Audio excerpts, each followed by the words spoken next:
Okay, go ahead. You want to introduce yourself? Hi, Ananya. My name is Grace.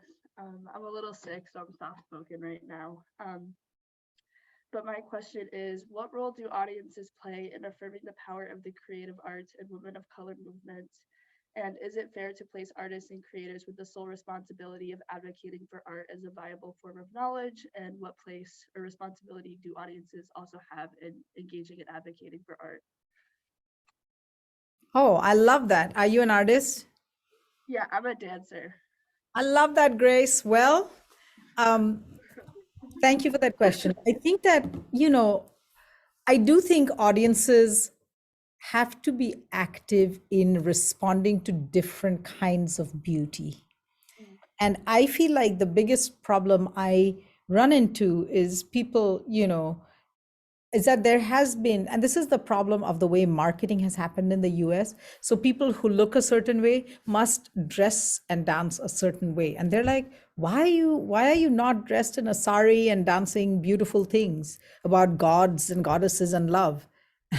I just, and why is there no beautiful dance? You're all like all doing rage and power. And I was, we just have to learn to see beauty in different forms. So how do we, my question is, how do we invite audiences, and how do audiences receive that invitation and respond to it?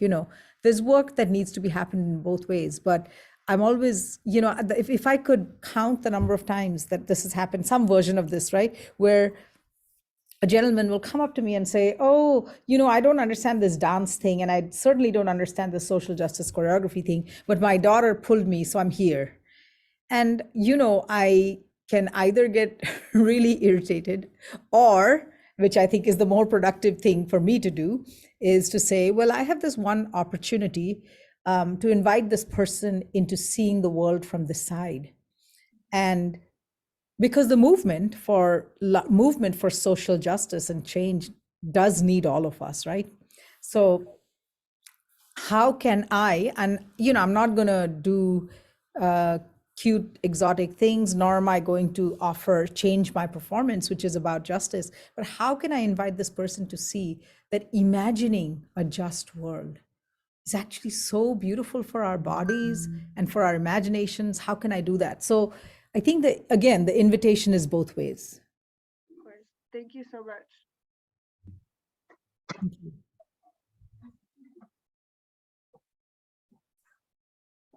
Hi, my name is Taylor. I want to thank you so much for being with us today.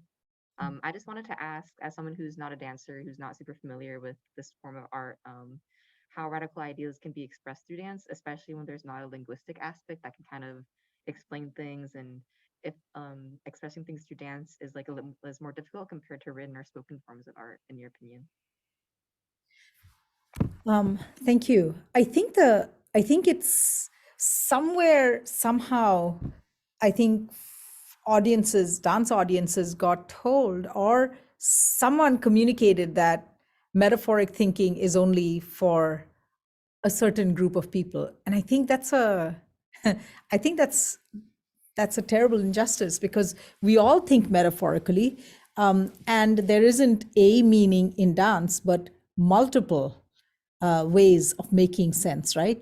So I think that I think that for me, I think linguistic is just one way, but I think we feel it in our bodies, right?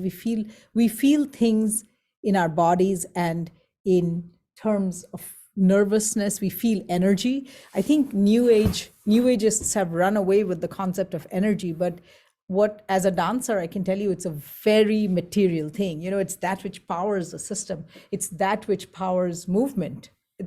Movement, both as in dance as in movements towards justice, political movements. So I think we have to claim those things back. We have to claim understandings of energy. We have to claim understandings of what it means to assemble in a space, what it means to join, join together, what it means to share space and rhythm, what it means for different bodies. My company is BIPOC Women and Femmes, and what it means for us to gather together in a space, share rhythm, share the movement, but not look the same, and dance fully without running into each other. I think that's a really interesting and important practice, something that we don't necessarily know, practice societally. So I don't know if that's helpful, but I think you can only learn that kind of thing by practicing it, Thank you. Yeah, thank you. Hi, my name is Natasha. I was really excited. I'm a dance major here at UMass, so I was really excited about your work. I was just wondering how you get audiences to see and digest dance as activism, and in your opinion, what constitutes a piece as political activism versus politically inspired, or if they're intertwined and inseparable. Thank you, Natasha, right? Um, I have found that it's important to find the distinction between a piece that is political, which can be, it can have a political theme, and you can then perform it at a really elite theater with audiences with tickets for $100. You can do all of that. A social justice choreography requires that you investigate the piece and the process from all angles. Who are the dancers? How are they invited? How are you making costumes? Are you using, how are you treating the earth while you are going about the process of making this? Are you using a lot of materials that are one-time usage only? Can it be can your scenic design or costume design incorporate recycled or materials that can be recycled? It's so many things. How do you create access for audiences? Do you have do you have ASL? Do you have are you in theaters where access is guaranteed? These are always there are always so many ways in which justice has to be, so many aspects to justice. And I have to really hold up my colleagues in the dance field, like Alice Shepherd and Kinetic Light, who are really working with disability justice in important ways, something that has, something that dance has really left behind. And we're trying to catch up now. And I think that is actually justice work. Justice-based work has many different angles, and audiences, I think, come expecting the social justice work will be like, let me tell you what to do, and it's not like that at all.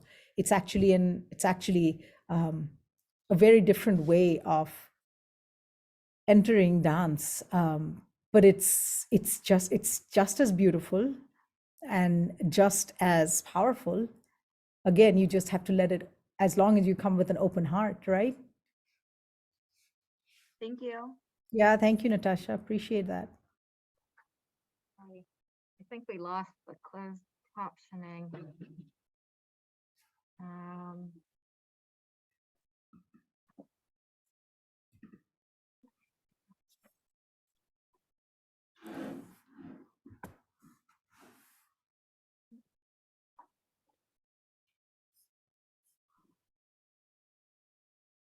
Okay. Is that working? Yes. Okay. Hi, Ananya. My name is Medha. I had a question about what basically you make of the meaning of contemporary dance. In one of your written works, you talk about how your contemporary forms of dance bend the classical. So I was kind of curious because contemporary can be attributed with Western. So I was just curious, like, what you make of the meanings of that. Oh, thank you, Medha. I wrote a whole book about that because I was so mad about that. So, I think the hijacking of the notion of contemporaneity by what, by sort of a white mainstream aesthetic is really problematic because we are contemporary in our own terms. And the sort of very problematic lens of diversity and inclusion means that we just include others who are doing contemporary work inside this notion of sort of a very white aesthetic. And I'm just interested to talk back to that kind of move and just say that you can only be contemporary in relationship to your history. So whatever I have inherited as my tradition, I'm interested in being contemporary in relationship to that, and aesthetically and politically as well, right? I'm interested in finding feminist thinking inside of my choreography. I'm interested in BIPOC justice inside of that. So all of that together means that my contemporary will look very different. And like I think for a lot of Western artists, artists based in Western forms, there's this notion that contemporary means that you don't dance. You sort of, it's much more the sense of everyday movement. And what I like to remind people is that in terms, the everyday is also often defined through the lens of the Western metropolis.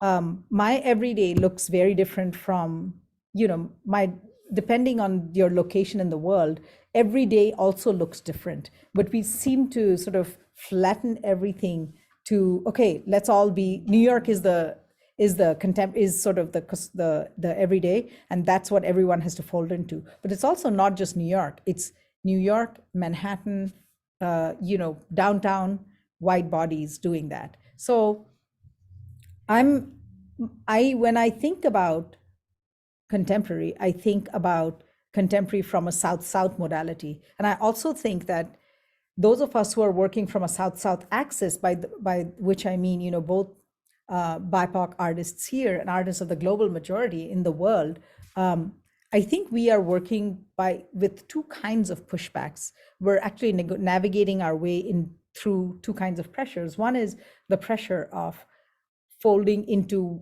sort of what has been termed in the white dance world as innovation. That's not what we are doing. So we need to differentiate from that and push back against that.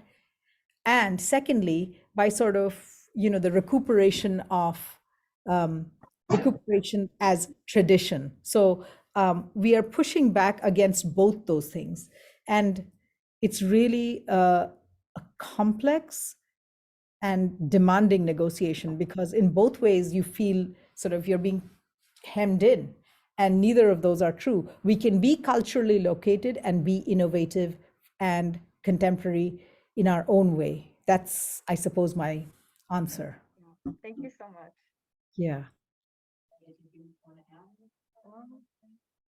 Oh, yeah, I guess just to put it in there, I have some experience. I don't really have much to offer about it, but Please.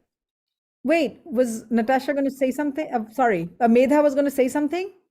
no, I wasn't. I was just mentioning that I have some experience in classical dance, and I was also like curious as to like how you found like feminism within those dances.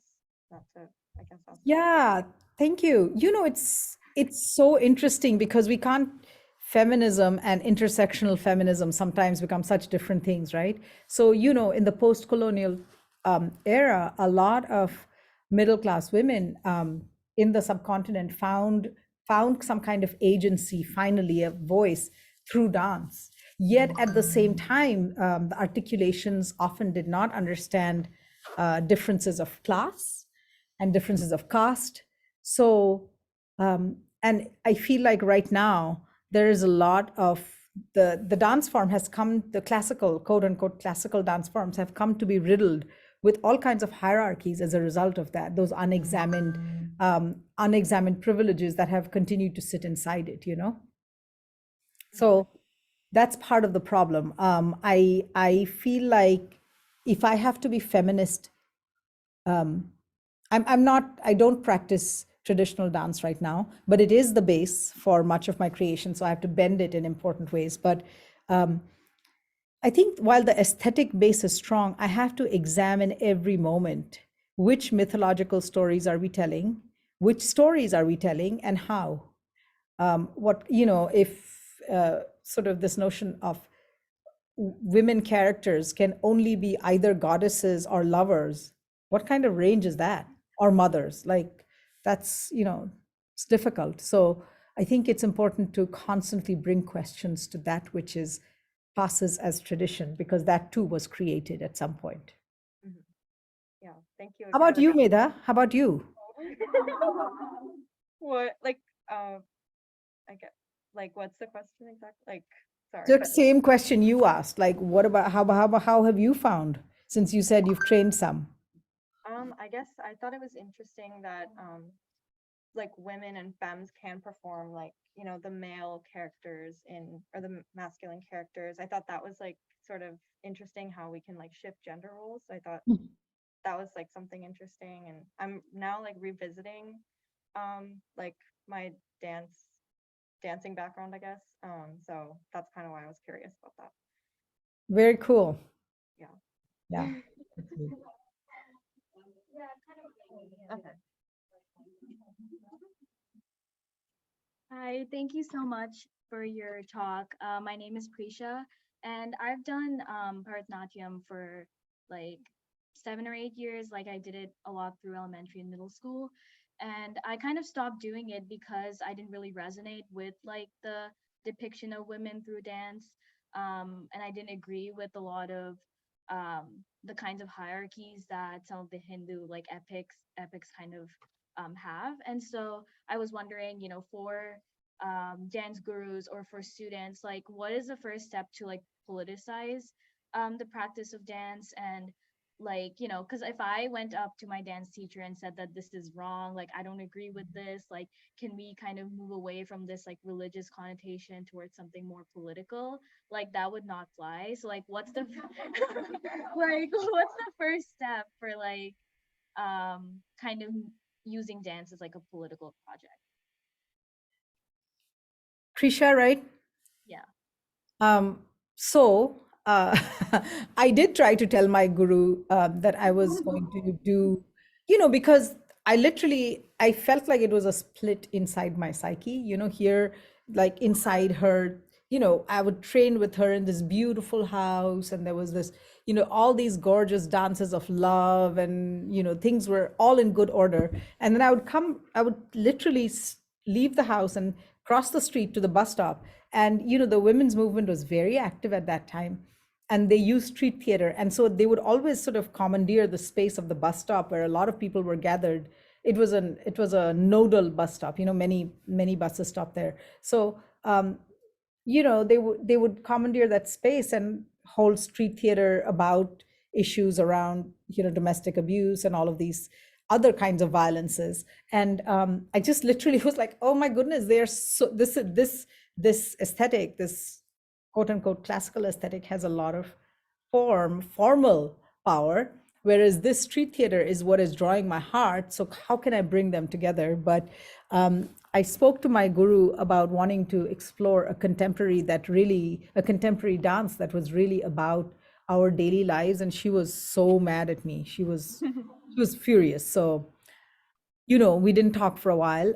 So I think that the biggest issue inside these traditional forms right now is the issue of intersectional feminism and caste. These are really unaddressed, and there's been a lot of pushback trying to get them addressed.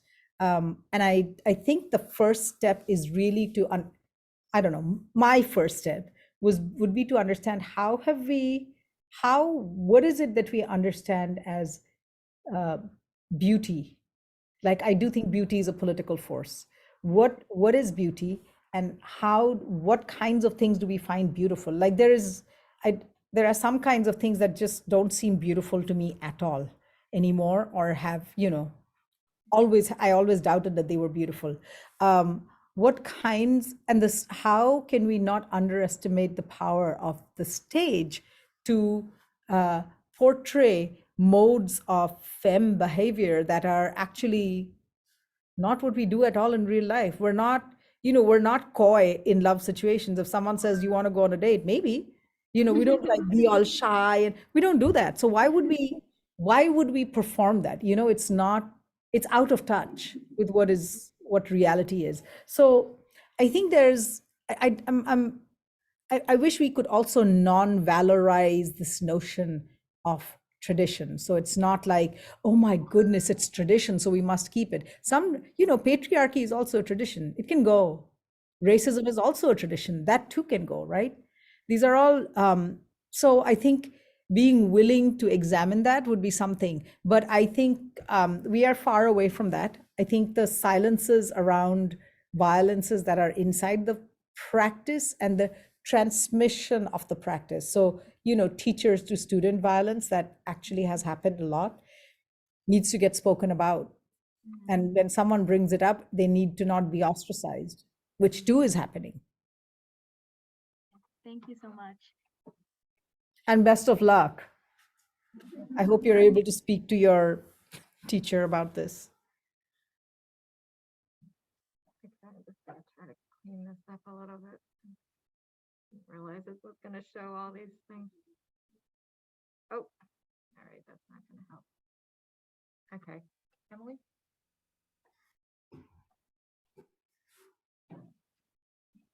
Hi, my name is Emily. I'm also a dancer and I just really loved your work. My question was kind of related to what I read about in your piece about being transnational, dance being transnational, but also kind of like pushing up against the bounds of appropriation. So I was kind of wondering how you balance those ideas and like how you incorporate like trying not to be culturally appropriative as dance has historically been within your work. Yeah, thank you, Emily. I always find it interesting that no one ever questions when different bodies dance ballet.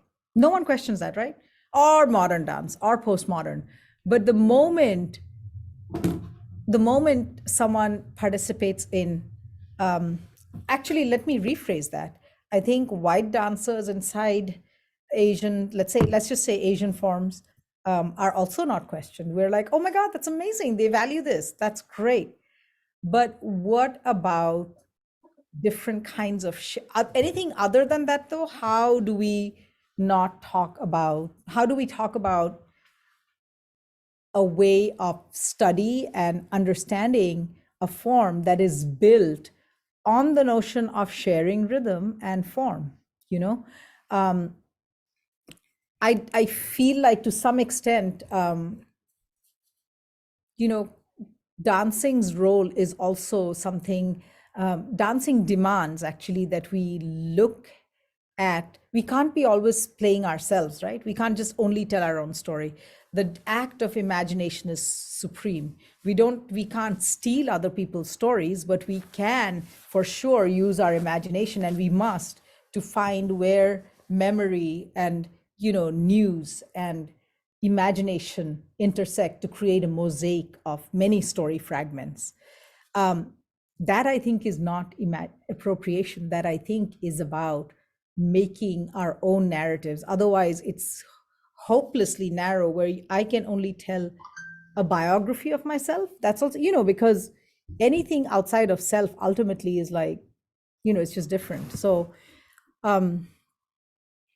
that's part of the that's part of what that's part of what I think the basis of my commitment to transnational feminism is. Like, can we share, so many of us coming, let's say so many of us speak English coming from so many different roads. We arrive at it through many different doors, many colonial histories, many histories of violence, many histories of willing migration. All of those bring us to the door where we are able to share a language today.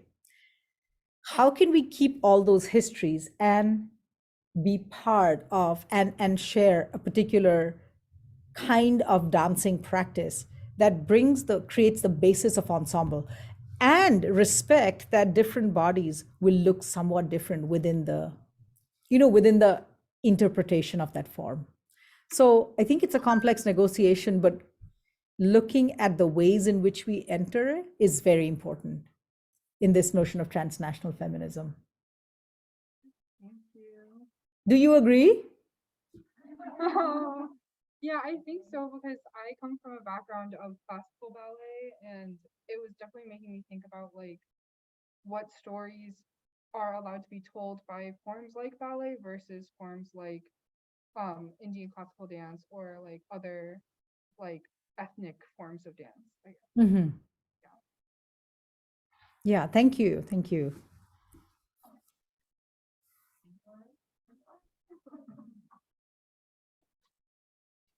Anyone else want to get up here?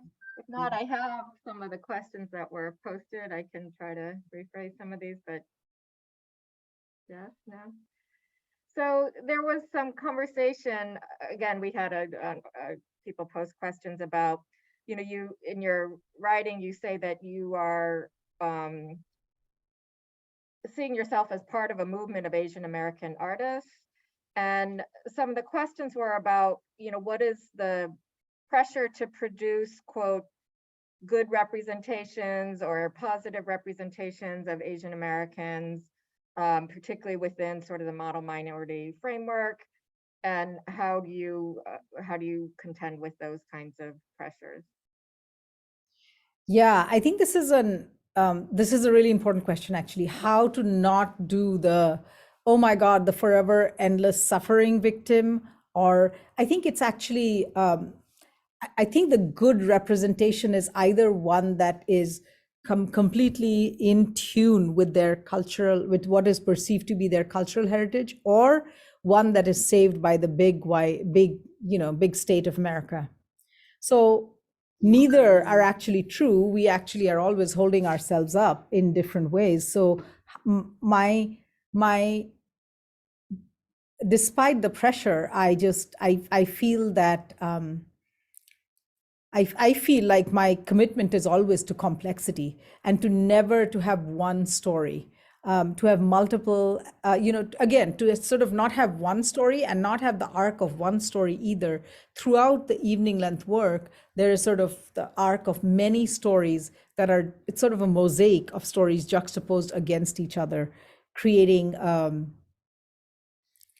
creating a very different or creating a very particular way of understanding, very different. You can't, it's sort of a very different kinds of representations, but they're not linked to one, you can't link one particular mode of appearance to to a material one line story. It constantly morphs and changes, so that, as you'll see in this, there's, this particular piece actually travels through four kinds of journeys, and they're elemental journeys: earth, water, air, and fire. And they tells different kinds of stories. The earth story is really about the struggle at borders across the world, trying to, for migrant communities, trying to find passage into what they might consider safety, or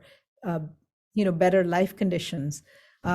Water is similar, about very much inspired by the fact that Minnesota is a refugee state and there are large refugee communities here. So sort of people who have to often, mothers who often have to put their children on boats, which keep them in hopes that they will be safer than they are where they are. Fire also is about fire actually comes from and talks about solitary confinement. The piece that you just saw is a very different reincarnation on stage. And solitary confinement, that comes about because when I was creating the piece, people at the Southern Poverty Law Center said, you cannot create this piece without referring to, it's a piece about borders, but you must refer to solitary confinement, because anyone suspicious is simply picked up and put in solitary confinement, and then they often disappear. And they don't have the papers or other identifiers to help us trace them. And I know that in the current fundamentalist states, certainly in current, in India right now, the government will often force young, people who are protesting some of the violences of the fundamentalist government, they'll put them in solitary confinement. So there's that representation as well.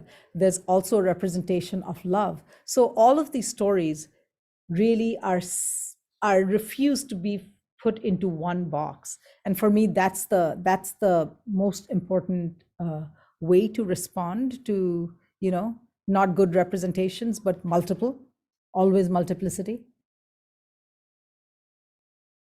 Okay, I kind of have two more questions.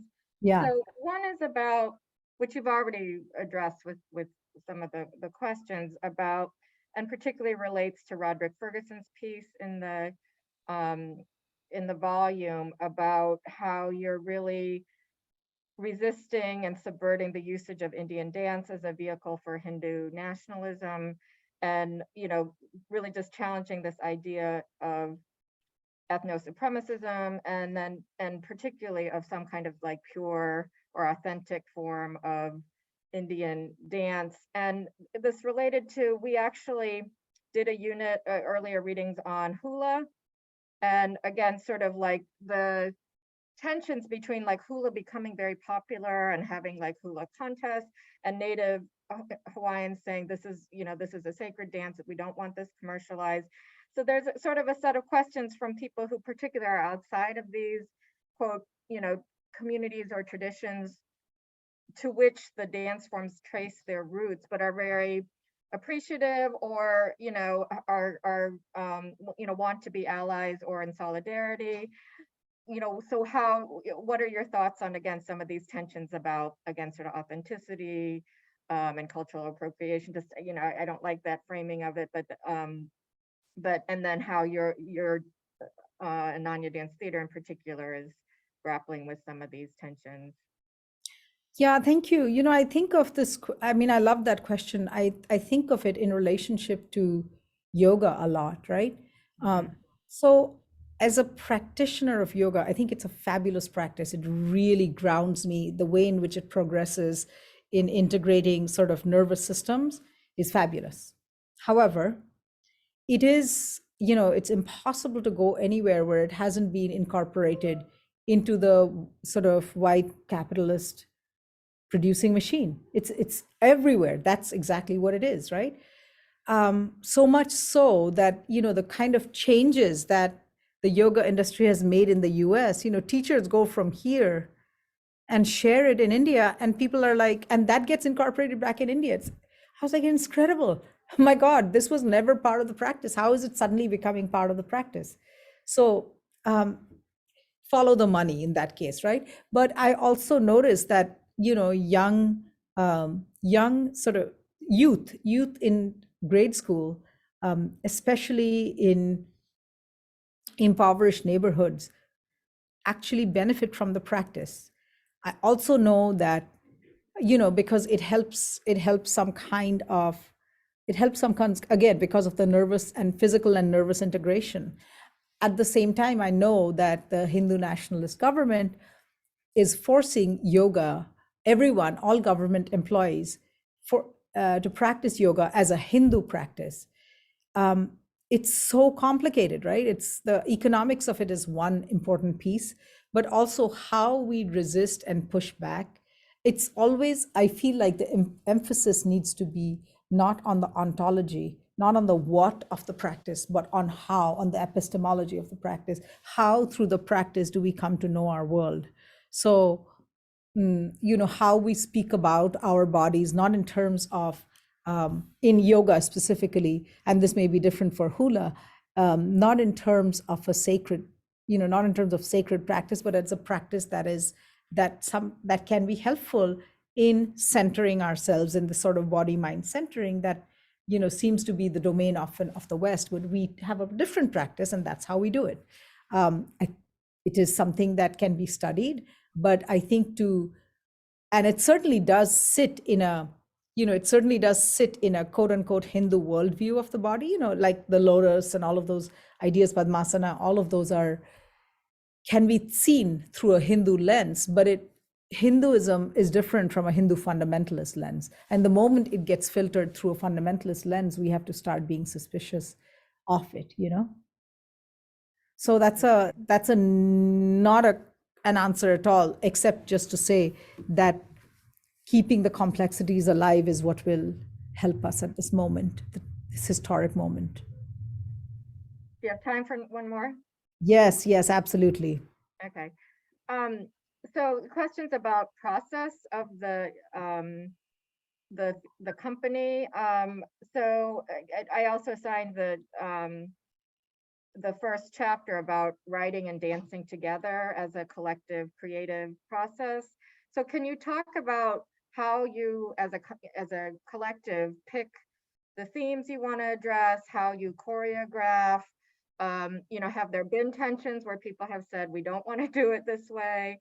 Have you involved communities in giving feedback, or again, sort of what is the process of what is your artistic process? The artistic process is actually I am the choreographer, and I do, I sort of I imagine the themes, the broad themes, and bring it to the company. And we discuss the idea, we discuss the themes, and then we process it. There's there I do the choreography is mine, but people interpret it in their own ways, because the work, especially in sections when there are small group pieces, some pieces are everyone, some pieces are small groups, and there's sometimes individuals have very, so sort of moments that are just them, sort of solo moments. So I create the framework of the story, and invite artists, especially those artists who have been with me for a really long time, to fill in.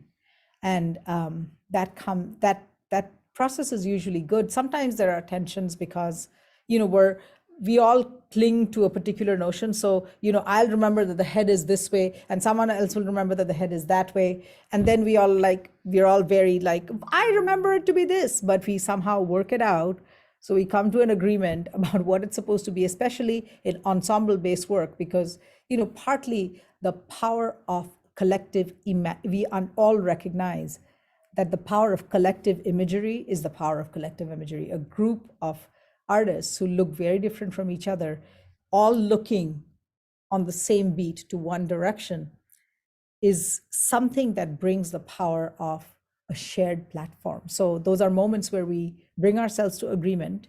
And there are moments, I also work with a director, a stage director, who, because I am inside the piece, I dance in my own choreography, which means that the stage director I have to entrust the stage director with the ideas that I've created with, and then they have to see, they might sometimes say, but it's not quite working, your idea is not quite being realized, so maybe try to shift this here, shift that there.